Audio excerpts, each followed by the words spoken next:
अग्निपथ योजना को लेकर सीएम अशोक गहलोत ने निशाना साधा है। उन्होंने कहा कि सेना में संविदा भर्ती करना अविवेकपूर्ण फैसला है। अग्निपथ योजना युवाओं के भविष्य एवं देश की सुरक्षा से खिलवाड़ है।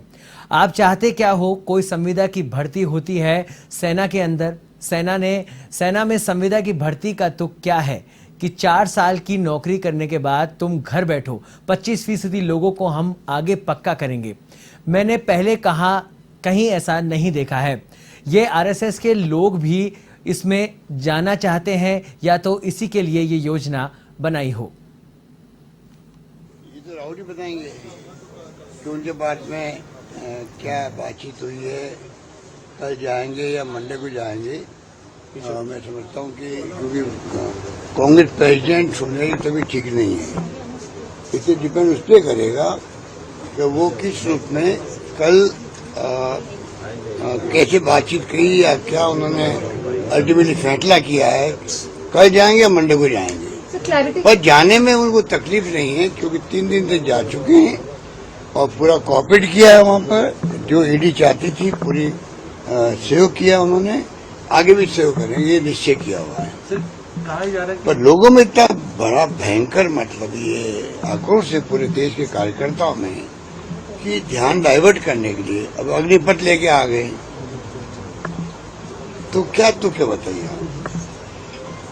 अग्निपथ अग्निवीर बना रहे हैं और ये कह रहे हैं कि बाद में हमेशा के लिए अग्निवीर ही कहलाएंगे। आप चाहते क्या होगे? संविदा की भर्ती होती है सेना के अंदर। सेना में संविदा की भर्ती का तुक क्या है कि 4 साल की नौकरी करने के बाद तुम घर बैठो, 25% लोगों को हम आगे पक्का करेंगे। तो मैंने उस दिन कहा हो सकता है ये आरएसएस के लोग भी उसमें जाना चाहेंगे या हो सकता है उनकी योजना बनी हो। अचानक ही अग्निपथ आ कहाँ से गया? अचानक ही ऐसे मामले में पहले खबरें आती है, डिस्कशन होते हैं, राष्ट्रीय बहस होती है कि सेना के अंदर नई सिस्टम शुरू की जा रही है। तो एक राष्ट्रीय बहस का विषय है क्योंकि राष्ट्रीय सुरक्षा से जुड़ा हुआ मामला होता है, यही कायदे की बात ही होती है। अचानक सुनते हैं अग्निपथ आ गया है, अग्निवीर कहलाएंगे, 4 साल की उनकी कॉन्ट्रैक्ट सुविधा की सर्विस होगी, ये समझ के परे। नंबर 1। नंबर 2, आप बताइए कि आर्मी, नेवी और एयरफोर्स के अंदर जब आपने एनपीएस लागू किया था, न्यू पेंशन स्कीम लागू की थी, इन 3 सर्विस को छोड़ा था आपने कि इनका फ्यूचर तो सुरक्षित रहना चाहिए जिससे कि ये देश की सेवा करने में कोई सोचना नहीं पड़े कुछ भी इनको। इसलिए वहां पर ओपीएस लागू आज भी है, ओपीएस लागू है 3 सेनाओं में, ठीक है। तो जब तुम ये नई स्कीम लेके आ गए हो तो आपने वही कॉन्ट्रैक्ट बेसिस पे लेके आए, उनका क्या काम होगा 4 साल के अंदर? तो ये तमाम जो फैसले हो रहे हैं, और महंगाई की बात नहीं कर रही सरकार, बेरोजगारी की बात नहीं कर रही है सरकार। कल मैंने कहा, मेरी बात फिर ध्यान से सुनिएगा जो सुन रहा हो, कि हर गांव में जहाँ मुस्लिम ज्यादा है वहाँ हिंदू रात को सोने में तकलीफ होती है, चिंता रहती है उसको। जहाँ हिंदू ज्यादा है वहाँ मुस्लिम सो नहीं पा रहा है, पता नहीं क्या होगा। इस माहौल में देश जी रहा है, चल रहा है, जी रहा है, चल रहा है, जी रहा है, चल रहा है। ये मैं कहना चाहता हूँ कि बहुत खतरनाक खेल हो रहा है देश के अंदर। अगर हमने इसको नहीं रोका, प्रेम, भाईचारा, सद्भाव पैदा नहीं किया, विश्वास पैदा नहीं किया, तो चिंगारी कभी भी लग सकती है। जो राहुल गांधी ने कहा था लंदन में, केरोसिन छिड़क दिया गया है देश के अंदर। सुनिए आप, तो ये स्थिति बन गई है कि इस रूप में आज देश चल रहा है, विस्फोटक स्थिति है। इसलिए मैं अपील करने के लिए मैंने कल हाथ जोड़ के अपील करी प्रधानमंत्री जी से कि मांग करना अलग बात है, बड़ी पार्टियों का जो मांग की सोनिया जी ने, 13 पार्टियों ने, उन्हें परवाह नहीं करी। मैंने कहा मैं हाथ जोड़ के प्रार्थना करता हूँ आपसे, आप आगे आइए, देश आपकी बात सुनेगा क्योंकि आप प्राइम मिनिस्टर चुने हुए हो। चाहे वो किसी कारण चुने हुए अलग बात है, आप आके देशवासियों को कहिएगा कि प्रेम, भाईचारा, शांति कायम रहे। मैं अपील करता हूँ और हिंसा में किसी कीमत बर्दाश्त नहीं करूंगा, ये कहे।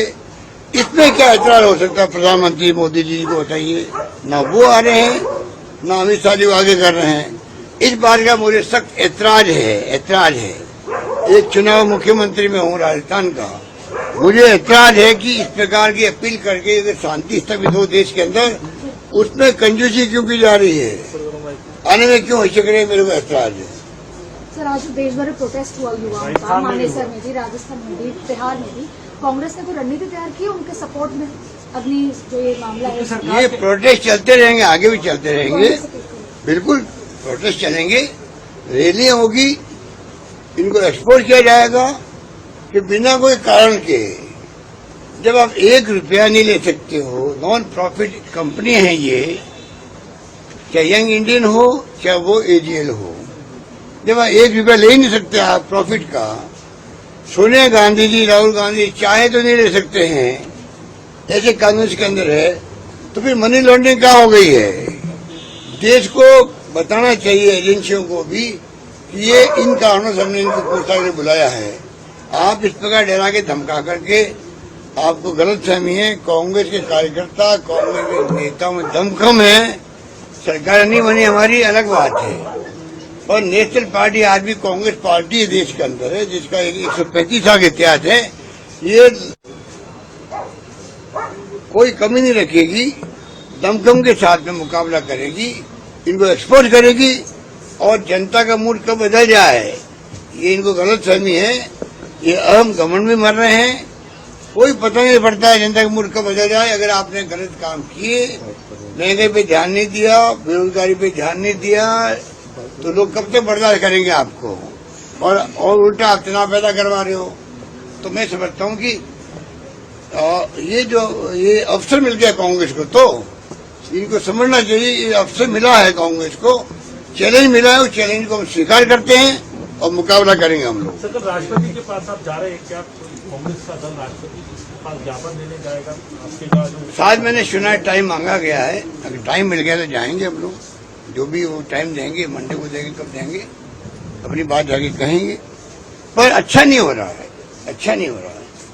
आज पूरी दुनिया के अंदर जो माहौल बन रहा है हमारे देश के प्रति, वो भी अच्छा नहीं बन रहा है। तो ये अच्छी बात नहीं है कि आप इस प्रकार से देश को चला रहे हो, पर जो मुख्य मूल जो इश्यूज है, महंगाई का, बेरोजगारी का, ये हिंसा का, इसको आप दूर नहीं करोगे, देश कैसे आगे बढ़ेगा। और आप नए राहुल गांधी को बुला रहे हो, सोनिया गांधी जी बुलाएंगे, क्या सोनिया जी की स्थिति है वहां जाने की? अब कोई पूछे तो आपकी ड्यूटी नहीं, सीनियर सिटीजन्स को लेके अगर आप पूछताछ करने जाओ, उनके घर जाओ, समान बात करो उनसे, वो आपको जवाब देंगे।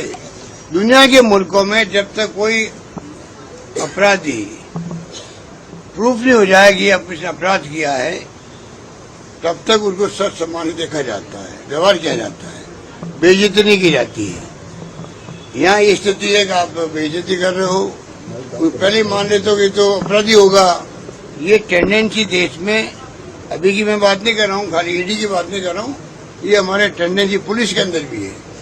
इसको बदलने का समय आ गया 21st सेंचुरी के अंदर, कि जब तक कोई आदमी वास्तव में प्रूफ नहीं हो जाए कि भाई ये इसे रेप किया है, इसे चोरी करी है, इसे डकैती करी है, तब तक आप कैसे उसको अपराधी मान सकते हो।